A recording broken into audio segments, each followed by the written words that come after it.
A lot of you at home right now, you're out of work because of the coronavirus pandemic, and that means a lot of people are struggling to find food to put on the table, and they're turning to food banks for help. Joining us this morning is Larry Scott from Three Square Food Bank to talk about where things stand right now. Larry, good morning to you, and welcome back to the program. Thank you very much. Appreciate you having me. So I remember, I think you and I spoke right when this pandemic really got started, and you guys were getting hammered with the demand. How has Three Square been able to adjust, and has the demand waned at all across the valley? Yeah, we were forced to make some tremendous adjustments. Both our supply chain and sourcing of food has had a pretty dramatic impact, and the distribution channels were completely disrupted, and then demand skyrocketed. And right now, demand seems to be leveling off as we see it at our distribution sites. We're traditionally, right now, over the last week, that number has held pretty steady at about 3,000 cars a day that we're serving, and that seems to have leveled off.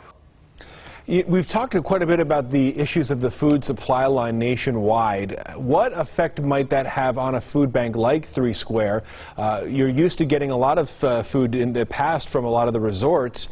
That they're not open, so if you're trying to find the food and everyone else is having a hard time, what impact does it have on the food bank? Yeah, it has a big impact. The biggest challenge that we have is the grocery stores have such a high demand right now for freight lines that unfortunately food banks fall at the back of the line, and so food is coming into the grocery stores in high volume. But for us to be able to get something brought in that normally might take a week, we might be looking at 4 or 5 weeks to being able to get it in. So it's been disruptive for sure.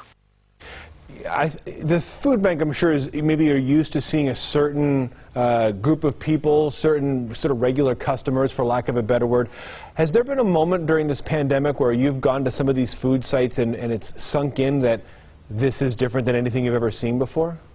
Oh, for sure. Yeah, you know, if you today we'll be distributing at Palace Station, for instance, and anybody who's driven on Sahara on a Wednesday when we're doing these distributions, you'll see that line of cars backs well up Sahara, and all you have to do is drive past that line and realize that this is impacting all economic classes. You can certainly tell by the expense of the cars that people of all ways of life are impacted by this, for sure. It is certainly hard. We're running a little short on time, Larry. Just some final things that maybe the public needs to know if they want to help, if they need to get help. Where can they go and how can they get information? I'd encourage you to go to threesquare.org. We can certainly use volunteer help, and you can volunteer there, and funding to be able to help us to purchase food during this time when the demand has increased so much that we've had to rely more on purchasing than before. So funding to be able to help us support those purchases are greatly welcomed and help. Well, Larry, thank you for joining us this morning. You're doing yeoman's work over there with Three Square. We'll certainly keep in touch with you, and stay safe. Have a good rest of the morning. Thank you very much. You as well. All right.